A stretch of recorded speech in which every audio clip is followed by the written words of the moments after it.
We are going to transform a black utility rolling cart. First things first, we have to put together the utility cart, and then what I did was I brought it outside and I spray painted it a gold, and that already transformed this utility cart. And then you want to make sure that you get all the little nooks and crannies. I only needed about one coat, but I did kind of go over a few areas that weren't sprayed all the way. And then you're gonna let it dry. As this was sitting drying, I realized I didn't want the middle ledge. So what I did is I decided to take off that middle shelf because I wanted to have wine bottles at the bottom, and this was gonna end up too short of a space. At first I thought I was gonna lay them flat, but then I decided after I was looking at it when it was gold that I wanted them to stand up straight.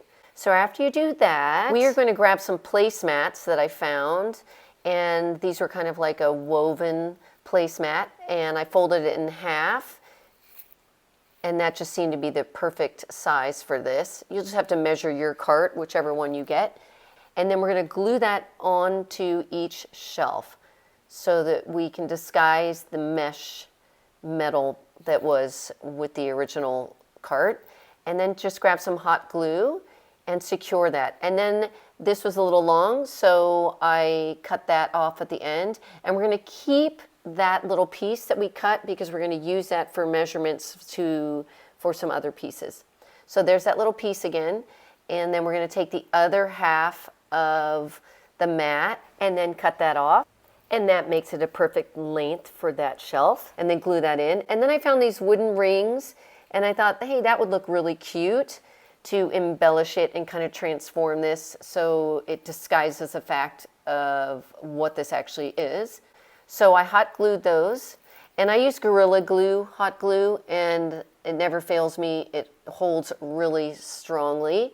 And then I had some more of these little wooden rings that were almost twice the size, and glued those down along the bottom. And then after you glue them down, you're gonna go around and kind of add some more glue in some areas from behind that you feel maybe you missed, and then it already looks great.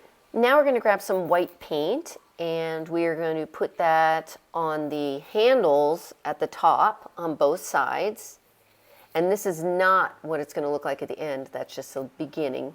And then I took some more of the placemat, and I made it about 1.5 inches wide, and put that on the middle little metal bar to camouflage that. Then there's that little piece that I cut off the end, and I use that again as a perfect way to measure the width of the mat to put on the side. Then I put some glue across the top so it kind of butts right up to the other piece, and then just kind of smooth that down, and it almost looks seamless right there. Then you're gonna take your hot glue, and you're gonna glue the rest of that piece down the side, and there's only a couple little areas you can attach it to. They're kind of like a thin crossbar, so you're just gonna gently put that across, and then I didn't show you, but afterwards I went from behind and did a little extra. Next, I love this Anthropologie mug right there, and so I decided that's the way I'm gonna paint the little white handles. So I grabbed some little light kind of minty color and put those little splotches there, then put some little dots of green, some big ones and some little ones, and then put that on both sides. And this is kind of where you just have some fun. Then I grabbed a flat paintbrush and painted some gold, and then I decided I wanted this to kind of blend in to the bottom, so I took the bottom piece and I just mimicked the same way that I painted the handles. And then that's it. This turned out so beautiful. I cannot believe that this was literally that black, ugly utility cart. No offense to the utility cart, but this looks so good.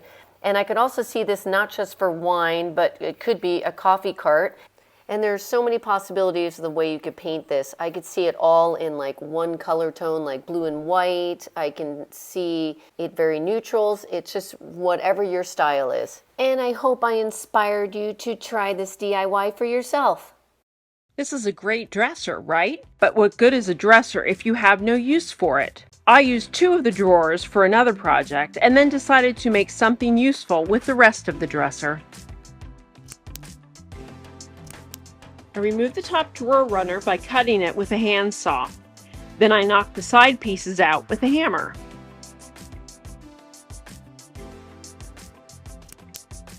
The dresser was old and had some missing wood, which I filled with wood putty. I sanded the entire piece with fine grit sandpaper.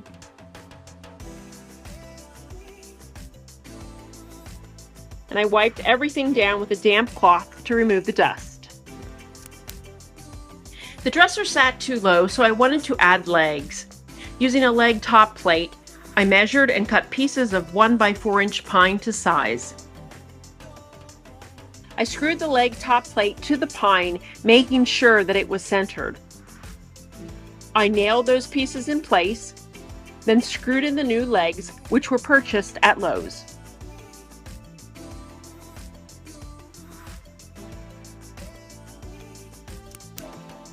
I used early American stain for the inside back of the dresser. The outside I painted with Valspar chalk paint. I did leave some of the wood unpainted, and those spots were stained.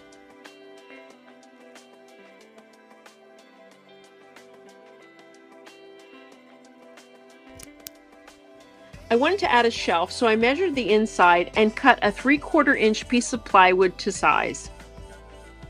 I wanted the shelf to sit flush, so I measured and cut out the notches. Once the shelf was sanded and painted, I applied wood glue to the bottom shelf runner and set the pieces in place. One piece of plywood wouldn't fit inside, so I cut the piece into 2. I nailed it in place, and then I applied wood putty to the center seam.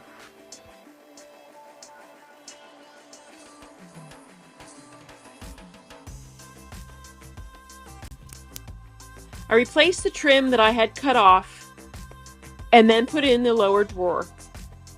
And now I have a brand new bar, a useful piece of furniture.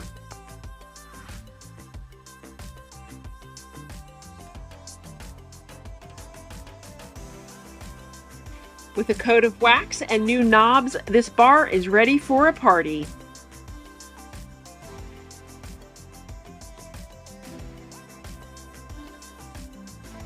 I hope this inspires you to rethink throwing away furniture that you no longer use.